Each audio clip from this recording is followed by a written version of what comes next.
The next morning, Bernadette indeed obeyed her father. But on her way home from school, she once again felt an irresistible push to visit the grotto. So she went, but the lady did not appear.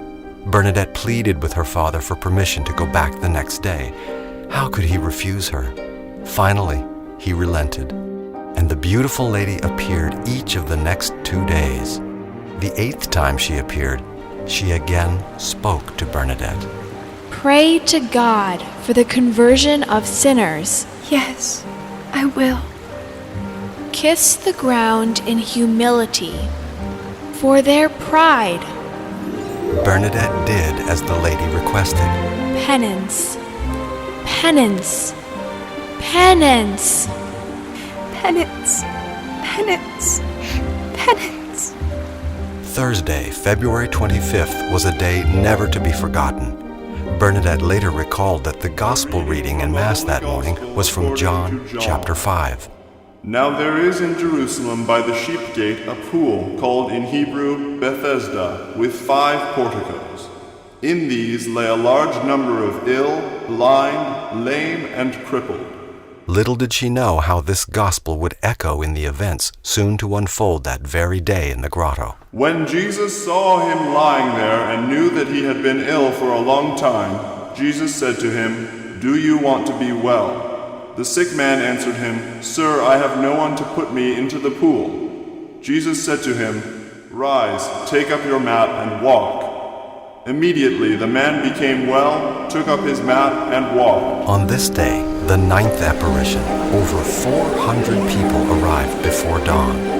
Bernadette rushed down the path, especially anxious to reach the grotto. Let me pass! Let me pass! She knelt and began to pray. The lady appeared. She gave Bernadette a strange command. Drink from the spring. But there is no spring here. Does she mean the river? I'll go to the river. But the lady called her back. She pointed her finger to a spot beneath a rock. The ground there was damp, but when Bernadette tried to scoop some water to drink, she found only mud. 3 times she could not force herself to swallow what she had dug up.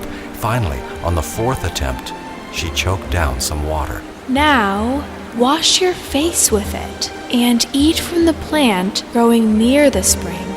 Bernadette obeyed, wiping the muddy water on her face and eating the bitter weed she found. The lady rose and disappeared. The crowd was shocked by what they had witnessed. Bernadette turned towards her Aunt Bernard, her godmother. Bernadette, stop your nonsense! She slapped Bernadette's face and began cleaning it off. She's crazy. Eating mud? Digging around in a cave, just like the pigs they used to bring here. She told me to drink from the spring and wash in it. I think she wanted me to do it. For sinners. What spring? There is no spring here. I only did as I was told.